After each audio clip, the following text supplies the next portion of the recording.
Cars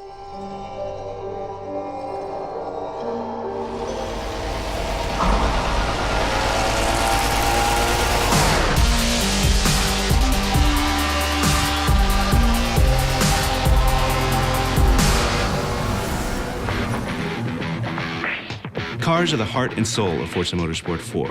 At Turn 10, we're passionate about bringing the most incredible cars to your garage. But before we do that, we have to travel the world, collecting, researching, and sourcing these cars for use in the game.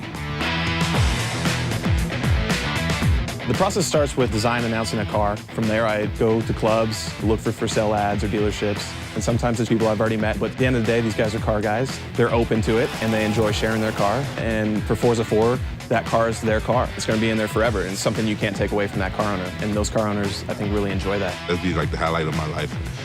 Some of my MMA fans driving my car in Forza. If it makes it, I'd be happy. If not, it'd be like, okay, next time I try.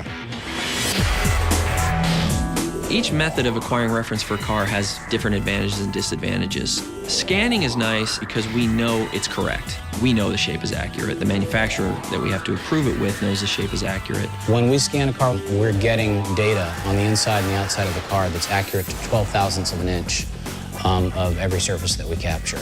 Some of the other ways that we capture data for cars is to take photographs of the car.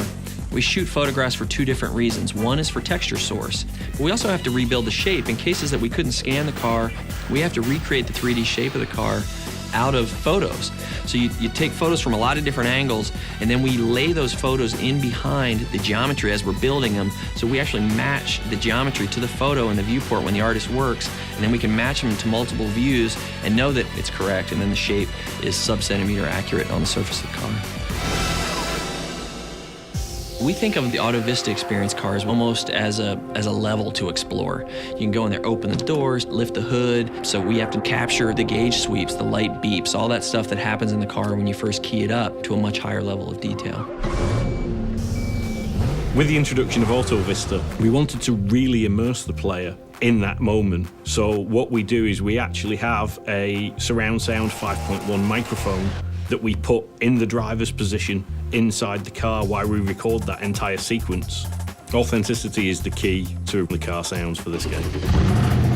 If you just sit there and rev a car in neutral, the engine, it sounds okay, but it doesn't sound like it does when it's under load, when it's being stressed. So we actually strap a car to a dynamometer, which is a way to measure horsepower, but what it does is it simulates in a static environment the engine being under load. So we run the car through the gears and we get a very accurate sound that way.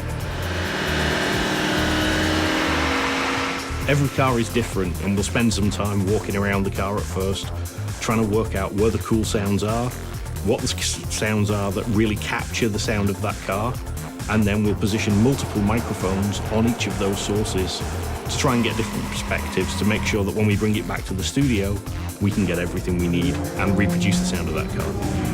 The audio sessions allow us to have the car sound real in-game, and the dyno session really allows us to push it to its limits.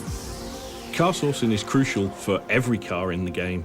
The lower-end cars in the game are just as important to us as the high-end cars because a lot of people have got experience driving the first cars that you're going to get in the game, and we need to deliver that experience. Much fewer people have driven a Ferrari, but all cars are important to us, and we need to make sure that every car is as authentic as it can be. From the sounds of the engines to capturing every line and curve on the car, the result of all this hard work is the most authentic, beautiful, and fun driving experience on the Xbox 360.